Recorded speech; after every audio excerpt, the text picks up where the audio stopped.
Mo, on to Packers Steelers. This one has kind of flexed back and forth between 3.5. I think we're seeing, juiced 3 in Pittsburgh's direction. Total has been pretty stagnant at around, actually it's ticked up a little bit from 38.5 to 39, but still one of the lower totals across the board, similar to the game we just discussed. How are you betting Packers Steelers? Yeah, I hit the Steelers last week. So after they pretty much locked up the Titans, I already liked them before that game when I looked at the look-ahead price for this, which was -3. And I'm surprised we're still looking at -3, I guess, after the way, especially the Packers looked last week. They had a really tough time putting away basically a god-awful Rams team. Like, the only thing the Rams were doing all season that was consistently positive is having Matt Stafford throw the ball to Cooper Kupp and Puka Nacua. So without that, this is just a completely terrible team without a single strength. And the Packers were like up one score basically the entire game. I mean, it took them until the fourth quarter to put the Rams away.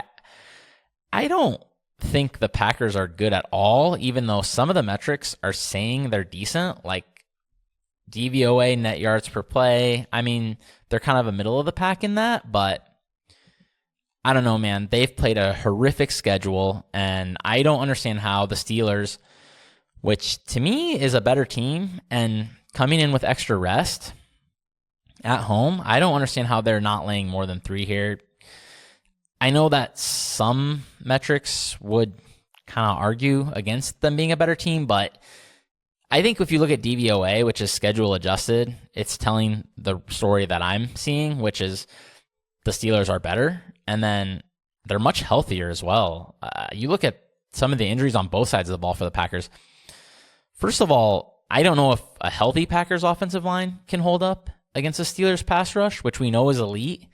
And then you have Yosh Nijman and John Runyon logging DNPs early in the week in front of a quarterback who has been atrocious under pressure.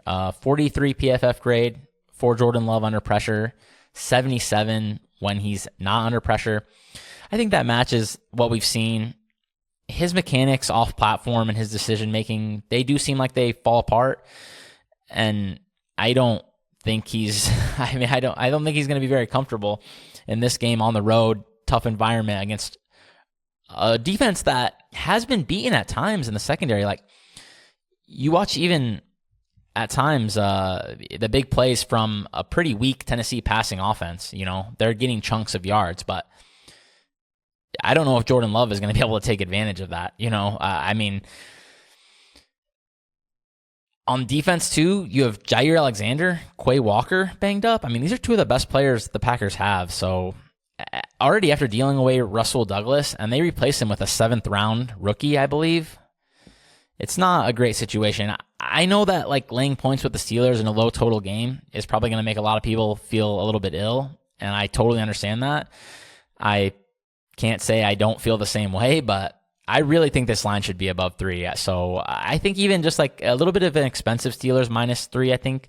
I got -112 on DraftKings yesterday. I think it's -115 now, but I still think that's good. Like you said, there has been some push and pull on this one. So clearly the sharp betting community, which is influencing the number, is only taking the Packers when they get to 3.5. So I like the Steelers at 3.